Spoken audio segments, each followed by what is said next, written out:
Pour la plupart des femmes, voyez-vous, le mariage est l'événement le plus important de leur vie. Les couples mariés se promettent de vivre ensemble pour le meilleur et le pire jusqu'à ce que la mort les sépare. Mais figurez-vous, ça ne se termine pas toujours bien. Au Kenya vit une femme qui s'appelle Suzanne. Et comme toutes les autres femmes, elle espérait se marier après l'obtention de son baccalauréat. Mais son rêve ne s'est pas réalisé comme elle l'avait imaginé, comme elle l'avait planifié. Et tout cela parce que le jour de son mariage, celui-là avec qui elle était censée passer le restant de sa vie, son homme, son mari, eh bien figurez-vous, il a mystérieusement disparu. Et tout ce qu'il a laissé derrière lui n'était que des pleurs et des lamentations. Je me souviens, après le mariage, l'église était animée. Tout le monde était content pour nous et tout s'était bien passé. Mais quelque chose s'est passé après la réception, juste après que nous ayons coupé le gâteau. Mon mari a disparu.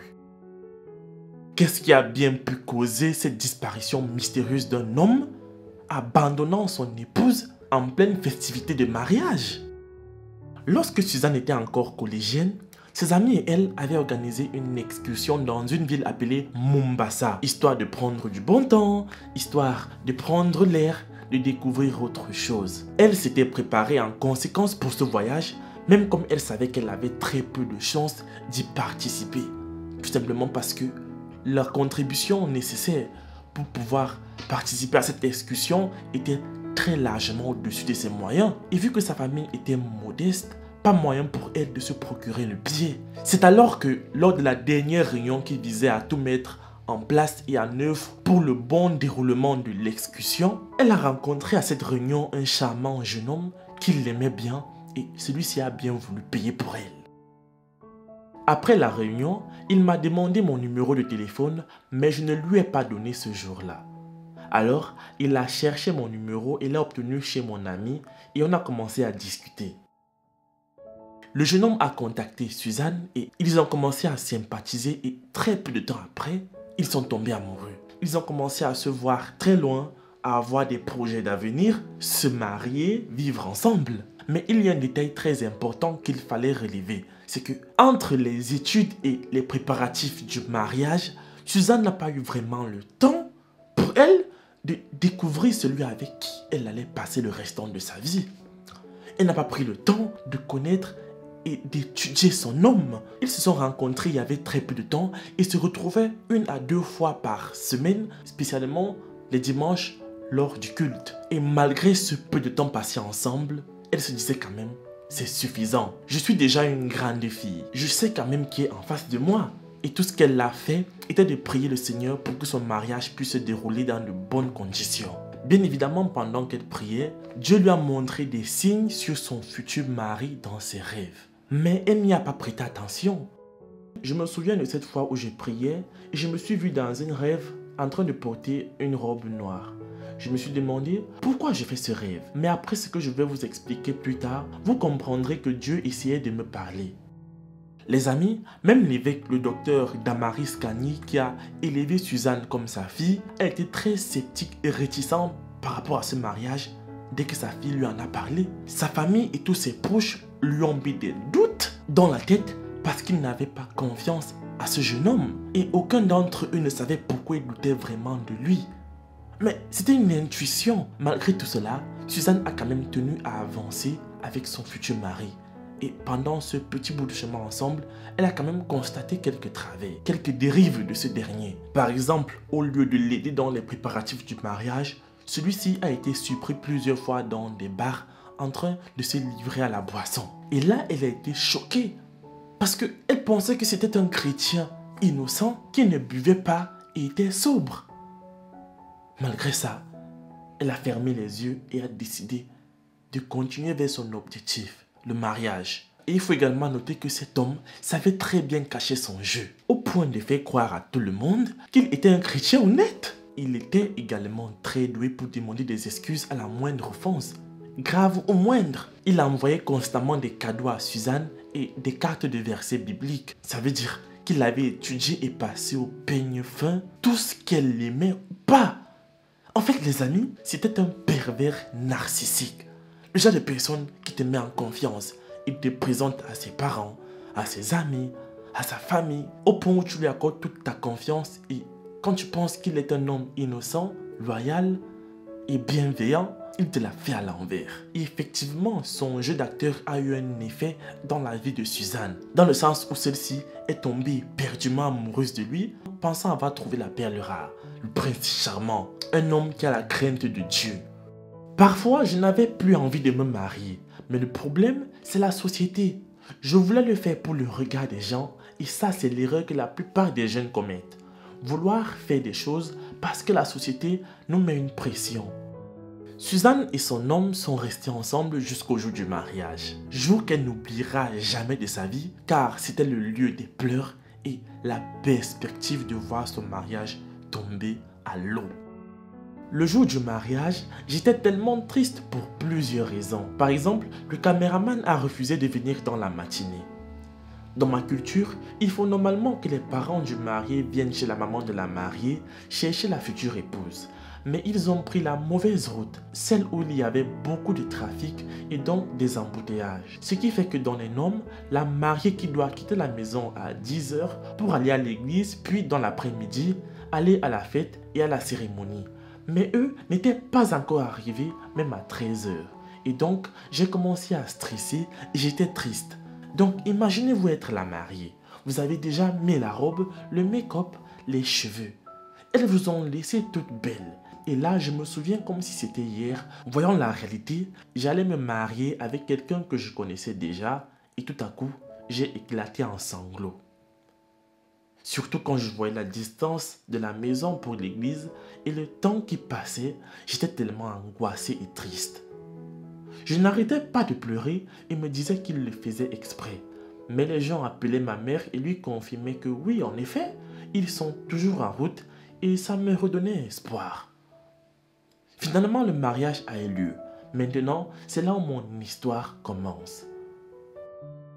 Les amis, vous savez, d'habitude, le jour de ton mariage, c'est là où ton partenaire doit être proche de toi plus que d'habitude. Mais ce n'est pas ce qu'il s'est passé pour Suzanne. Toutes les cérémonies se sont bien déroulées, à l'église et puis à la réception. Mais son mari a disparu juste après avoir coupé le gâteau. Et là, c'était une situation tellement compliquée pour elle, car elle ne savait pas où aller après le mariage. C'est son mari qui savait, et d'ailleurs il était le seul à savoir où ils allaient partir pour la nuit des noces. J'étais dans la foule avec ma robe, sans mari, et quelque temps après, il est réapparu. Là, mon ami m'a demandé là où on devait aller après et il ne savait pas. On lui a demandé s'il avait réservé un hôtel et il était silencieux. Il disait que c'est une surprise. Du coup, il voulait que les gens partent, mais nous n'avions nulle part où aller.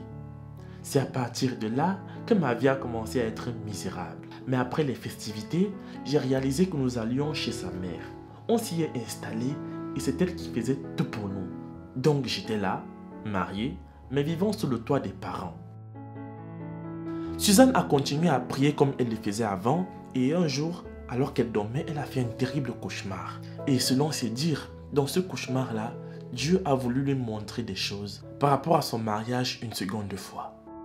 Je me suis couché cette nuit et quand je me suis endormi, j'ai été kidnappé dans mon rêve. Cependant, ceux qui m'ont kidnappé étaient des femmes et elles étaient plusieurs. Elles m'ont emmené dans une forêt et m'ont attaché à un arbre. L'une d'elles a dit « J'ai oublié le couteau. Peut-être voulait-elle me tuer. » J'ai oublié le couteau. Quand elle s'est retournée, il y avait un nom écrit en gros caractères sur son dos et c'était son prénom marqué Hilda. J'ai vu ce nom clairement dans mon rêve, Hilda. Puis, il y avait cette autre fille. Je n'ai pas vu son nom, mais vous verrez comment je vais la rencontrer plus tard, car toutes ces filles qui m'ont kidnappé dans le rêve, je les ai rencontrées dans la vie réelle. Elle rajoute que même si ces filles étaient nombreuses dans le rêve, elle a quand même eu le temps de se souvenir de leur visage et elle les a remarquées quand elle les a rencontrées dans la vie réelle. Elle s'est réveillée le matin comme d'habitude et a commencé à faire le ménage. Alors, arrivée au salon, elle a essayé de soulever le tapis pour balayer en bas et là, elle est tombée sur un bout de papier. Elle a pris le papier, elle l'a ouvert et il était marqué dessus le prénom dont elle avait rêvé Hilda avec un numéro de téléphone. Suzanne a décidé d'appeler le numéro de téléphone marqué sur le bout de papier et la personne qui a décroché, s'appelait bien évidemment Hilda, et elle lui a demandé si elle pouvait la rencontrer.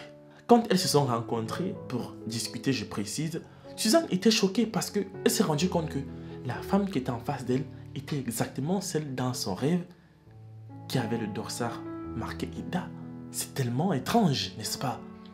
Cependant, il faut noter aussi que Suzanne était toujours au collège. Et même si elle habitait très loin de son école, elle y allait quand même chaque matin et puis rentrait le soir pour s'occuper de son mari en tant que femme.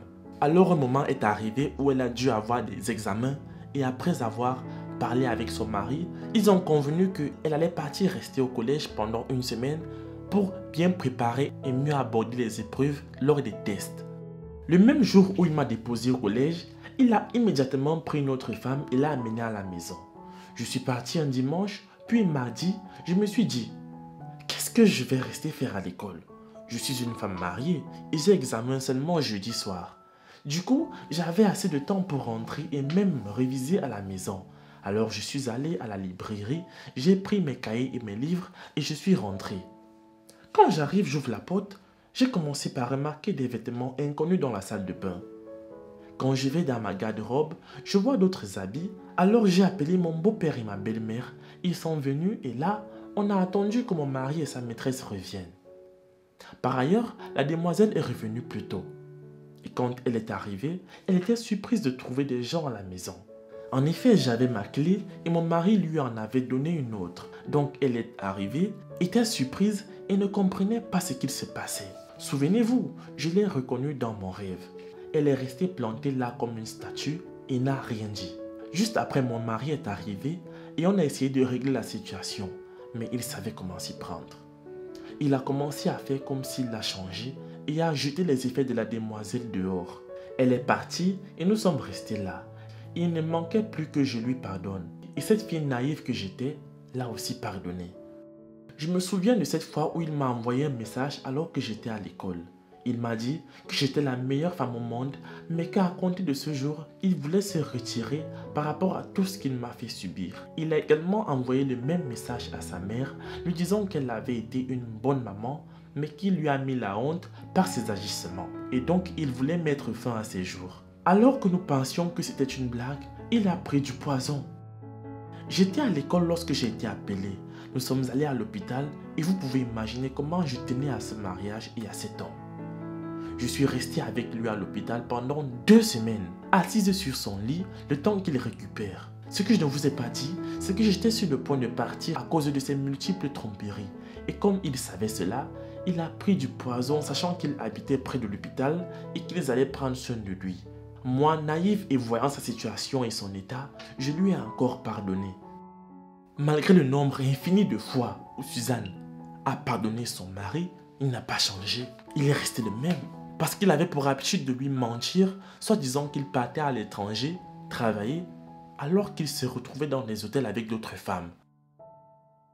Je me souviens, il m'a dit qu'il allait dans un autre pays, mais je l'ai croisé traversant la route avec une autre femme.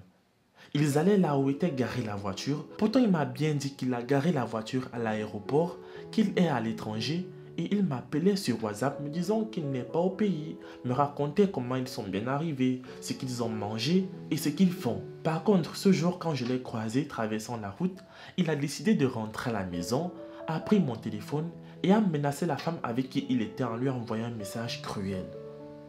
Vous savez, au Kenya, il y a une loi quand tu abuses verbalement de quelqu'un. Il peut te porter plainte. C'est de cette façon qu'avec la complicité de cette femme, ils sont allés me porter plainte. La police a commencé à me chercher, j'ai été convoqué et ils m'ont arrêté puis m'ont enfermé pendant une journée dans une cellule. Heureusement, Dieu merci, je suis sorti. Puis à ma sortie, j'ai vu le policier qui m'a arrêté et là, il m'a avoué que mon mari et sa maîtresse ont payé pour que je sois tué et que si j'étais tombé sur quelqu'un d'autre, je serais probablement morte. Il m'a alors conseillé de quitter ce mariage parce que de toute évidence, il n'y en avait aucun.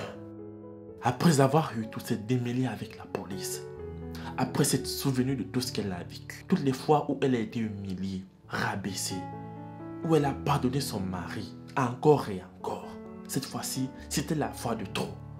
Elle ne pouvait plus supporter et a décidé de divorcer.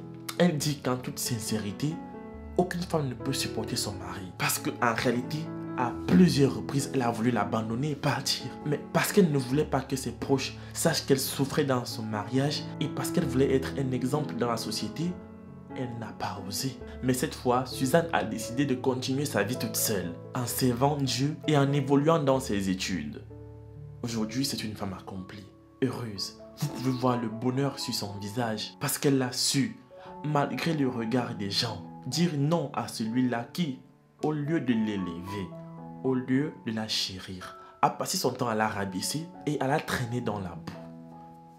Les amis, c'est la fin de cette histoire.